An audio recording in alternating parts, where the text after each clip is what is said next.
15 अक्टूबर 1917 Paris, France. एक अंधेरी रात में अचानक एक गाड़ी जंगल के सुनसान इलाके में आकर रुक गई। उस गाड़ी से एक औरत को घसीटकर बाहर निकाला गया। बिखरे बाल, फटे कपड़े और हथकड़ी से जकड़े हाथ। लेकिन वो औरत एक पेड़ के सहारे खड़ी हुई। लेकिन उसी वक्त अचानक उस पर चारों तरफ से गोलियां चली। उसके शरीर को गोलियों से छलनी कर दिया और उसे मौत के घाट उतार दिया गया। ये औरत थी एक डांसर, जो असल में वर्ल्ड वॉर वन के समय फ्रांस में रह रही एक जर्मन जासूस थी।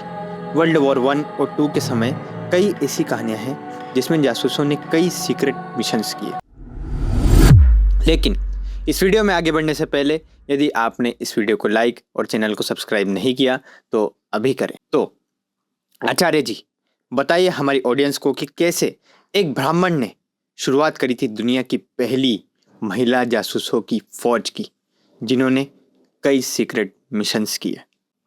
इस सब की शुरुआत सदियों पहले भारत में हुई, जब तीसरी सदी में एक ब्राह्मण ने अपने अपमान का बदला लेने के लिए एक राजा के पूरे वंश को तबाह करने की प्रतिज्ञा ली थी।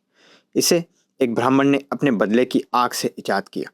कुछ ऐसी नीतियों का जिसके इस्तेमाल से कई वंश तबाह हुए, कई तख्त बदले और आज भी कई सरकारें बनती और बिगड़ती हैं।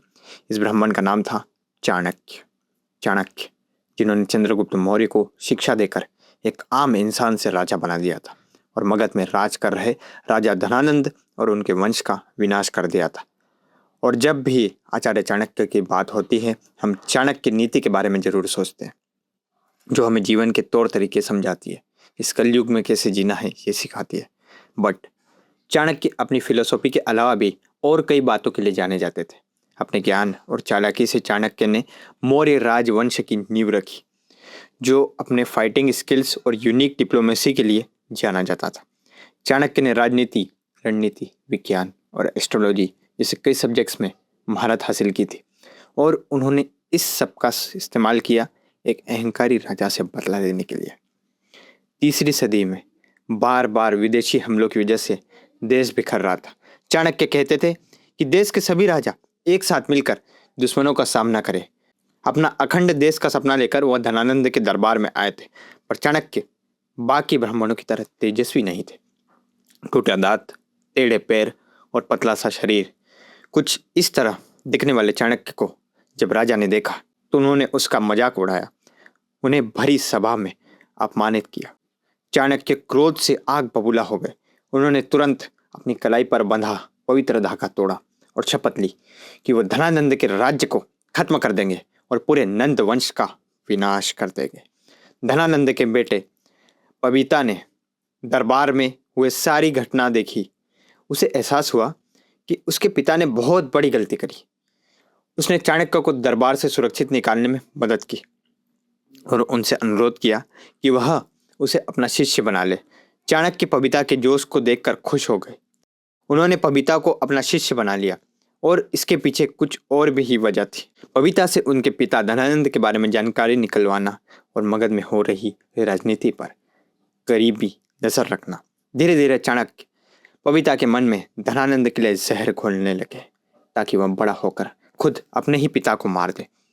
पबीता भी सोचने लगे कि वह धनानंद से बेहतर राजा बन सकते हैं।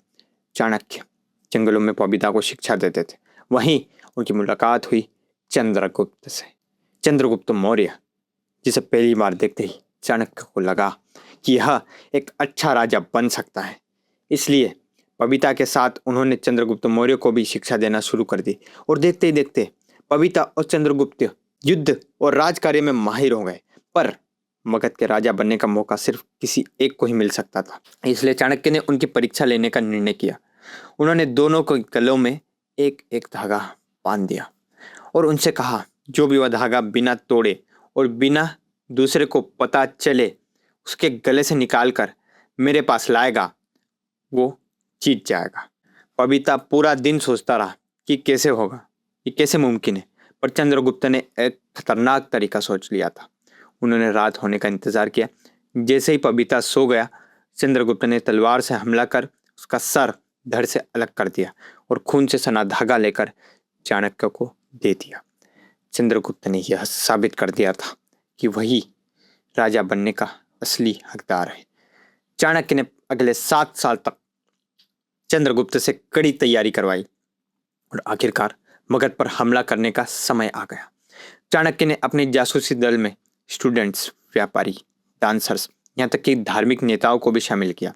ये जासूस भेष बदल कर दुश्मन राज्य में जाते, वहां पर लोगों से मिलते, बात करते, गुप्त खबरें चाणक्य तक पहुंचाते, जिसकी मदद से चाणक्य और चंद्रगुप्त के लिए इन इलाकों पर हमला करना बेहद आसान हो जाता। धीरे धीरे चंद्रगुप्त ने अपनी सेना और चाणक्य के जासूसों की मदद से मगध के सारे करीबी इलाकों पर हुकूमत जमाई। उन्होंने कई इलाकों के राजाओं को भी अपने साथ मिला लिया और जो उनके खिलाफ जाते उन्हें खत्म करने का भी एक तरीका चाणक्य ने सोच लिया था। वो अपने जासूसी दल की कुछ ऐसी लड़कियों का इस्तेमाल करते थे जिन्हें बचपन से ही एक मर्डर वेपन की तरह तैयार किया जाता था।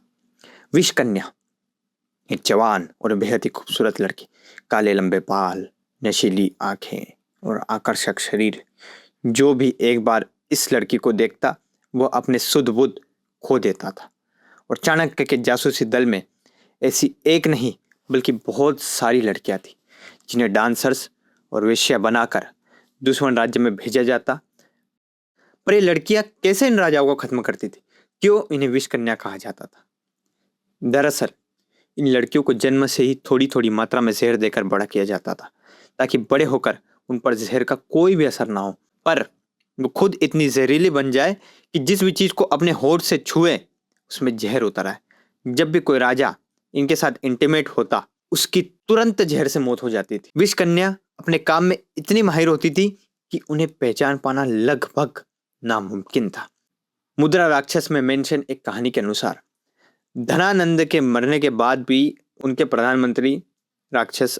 प्रधानमंत्री अपनी पूरी ताकत लगाकर चंद्रगुप्त को खत्म करना चाहते थे। चाणक्य इस बात को जान गए थे और इसलिए उन्होंने अपने जासूस बगरा को राक्षस के पास भेज दिया। बगुरायन राक्षस की सेना के बीच रहने लगे। अपने इसी जासूस की मदद से चाणक्य को पता चल गया था कि राक्षस चंद्रगुप्त मौर्य को मारने का षड्यंत्र किस तरह रच रहे हैं। जैसे राक्षस और उसकी सेना चंद्रगुप्त को मारने आई, चाणक्य ने सभी हथियारों को जिंदा जलाकर मार डाला और चंद्रगुप्त की जान बचाई। चाणक्य मौर्य एम्पायर की भलाई के लिए और चंद्रगुप्त मौर्य की सुरक्षा के लिए किसी भी हद तक जा सकते थे। एक प्रचलित कहानी के अनुसार चाणक्य चंद्रगुप्त मौर्य को बचपन से खाने में छोटे छोटे अमाउंट में जहर मिलाकर खिलाते थे ताकि जैसे ही वो बड़े हों उन पर जहर का कोई भी असर ना हो और जहर ये विष कन्या का इस्तेमाल कर कोई भी उन्हें मार ना सके। लेकिन चंद्रगुप्त मौर्य इस बात से बिल्कुल ही अनजान थे। एक दिन वह अपनी पत्नी दुर्धरा के साथ भोजन करने बैठे। उन्होंने अपनी थाली से एक निवाला दुर्धरा को खिलाया। उसे खाते ही दुर्धरा की सांसें फूलना शुरू हो गई। उसका चेहरा सफ़ेद पड़ गया और वो दर्द से तड़पने लगी। दुर्धरा उस समय माँ बनने वाली थी। अपनी पत्नी को ऐसी हालत में देखकर चंद्रगुप्त घबरा गए और उन्होंने चाणक्य को तुरंत बुलाया। चाणक्य जानते थे कि यह सब खाने में मिलाए गए जहर का नतीजा है और अब दुर्धरा का बचना नामुमकिन है। पर उनके पेट में फल रहे मौर्य वंश के वारिस को किसी भी हालत में बचाना जरूरी था। देखते ही देखते दुर्धरा की सांसें रुक गई और तभी चाणक्य ने उनका पेट चीरकर बच्चे को बाहर निकाला। जब उस बच्चे का जन्म हुआ उसका शरीर खून की बूंदों से सना हुआ था, इसलिए उसका नाम बिंदुसार रख दिया। मगध का अगला राजा जो चाणक्य की मौत का कारण बनने वाला था। राजा बनने के कुछ ही समय में बिंदुसार अपनी माँ की मौत का सच जान गए। वो दुख और क्रोध से बेहाल हो गए। वह चाणक्य को अपनी माँ की मौत का जिम्मेदार मानने लगे। उन्होंने चाणक्य से कहा कि वह अपने प्रधानमंत्री की पदवी को छोड़ दे और राज्य से चले जाए। अपने राजा की बात को स्वीकार कर चाणक्य जंगल में रहने चले गए। कहा जाता है कि वहीं उन्होंने खुद को भूखा और प्यासा रख मौत को स्वीकार किया। पर एक कहानी के अनुसार चाणक्य की मौत खुदकुशी नहीं बल्कि एक षड्यंत्र थी। माना जाता है कि बिंदुसार के दरबार में सुबुंदु नाम का एक मंत्री था जो चाणक्य से जलता था। उसी ने चाणक्य के खिलाफ बिंदुसार को इतना भड़काया था और जब चाणक्य जंगल में रह रहे थे तब सुबुंदु ने बड़ी ही बेरहमी से उनकी हत्या कर दी थी। तो क्या जिस नफरत और बदले की भावना से चाणक्य ने मौर्य एम्पायर की नींव रखी, वही नफरत की आग उनकी मृत्यु का कारण बनी? क्या विद्वान और चतुर चाणक्य एक मंत्री की जलन और नफरत के शिकार बने? चाणक्य की मौत का असली कारण आज भी गहरा राज है, और ऐसी कहानियों के लिए हमारे चैनल को अभी सब्सक्राइब कीजिए। तब तक के लिए जय श्री राम।